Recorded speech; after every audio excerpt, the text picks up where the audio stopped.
Chapter 1. Whisper Hollow, Tennessee. Along the 1st of spring, when winter began to ease its grip on Whisper Hollow mornings, the word barren began echoing over the shadowy recesses of Jade's mind. "You're quiet." Her mother-in-law peered at her from the passenger side of Jade's truck. She looked out of place perched on the faded red torn vinyl seat, wearing a Hauck couture pink suit. "Thinking." Jade forced a smile just as the tires hit a bump in the road, jostling the passengers from side to side. June grabbed the dashboard. "Mercy me!" "Sorry." Jade urged the truck up the hill to Orchard House, her husband's childhood home. "You feel everything in this truck, no matter how new the shocks." Truck shocks aside, Jade had managed to hit all the holes today. Holes in the road, holes in her business, holes in her heart. With a slow exhale, she propped her elbow on the door and pressed her fingers against her forehead.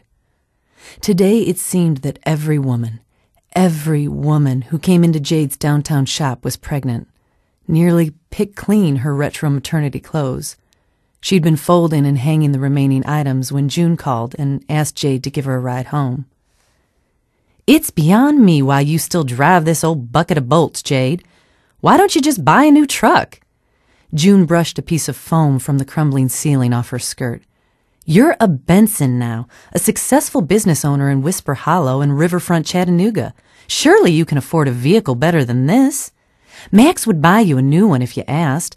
I'm quite sure Your pink suit is beautiful. Did you get it on your girls' shopping trip in Atlanta?" June cut Jade a glance.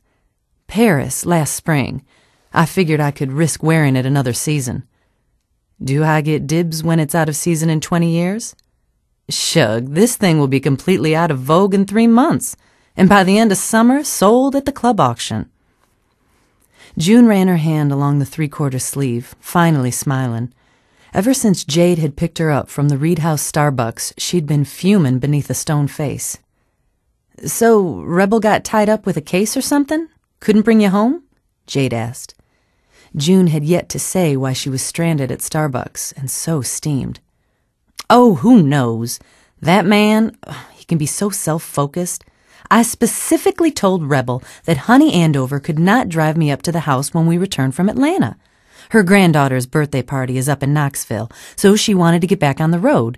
So," June fiddled with the air conditioning vents, "Rebel agreed to meet me at Starbucks." "The truck doesn't have air, June." "Well, why not? Mercy, Jade, buy a decent truck. What's this thing, 100 years old?" 38. "So what happened with Honey? What's got you riled?" "Nothing happened with Honey. She dropped me off at the Reed House Starbucks like we planned, right by Benson Law, right by my husband's office where he agreed to be, but Rebel's nowhere to be found." "You tried his cell?" "I'm angry, not addled, Jade. I called his cell and his office. Gina didn't know where he was, and if she doesn't know, he's gone. Vanished into thin air." June twirled her hands in front of her. "Maybe Reb hit the golf course, taking a break from the class action suit the firm's been handling. That case has Max preoccupied and bleary-eyed." "Nice try, Jade, but Reb hasn't worked a case in years. He just oversees. Charms. Asks a few tough questions in court when they want to intimidate someone." June snatched her handbag from the seat and stuffed it into her lap. "He's probably schmoozing someone in the governor's office, hoping he'll get a special appointment should one ever open up."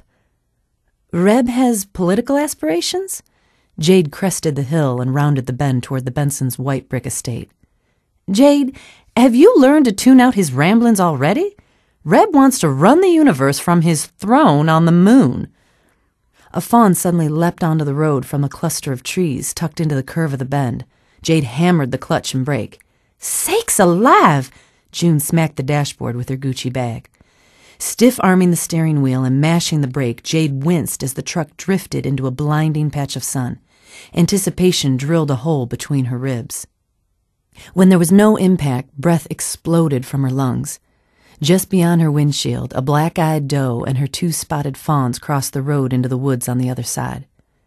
"My heart is thumping in my throat." June spanked the dash grit from the smooth leather of her handbag. "Can you imagine if you'd not seen?" I wouldn't have been able to sleep for a week. Jade watched the doe as she led her young to the other side, her head high, her steps neat and sure.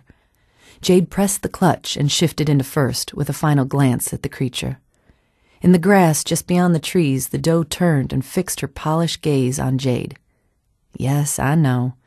A motor roared and the doe dashed into the trees the moment a car whizzed around the bend. Farrell Lawrence, June said. She's got a lead foot.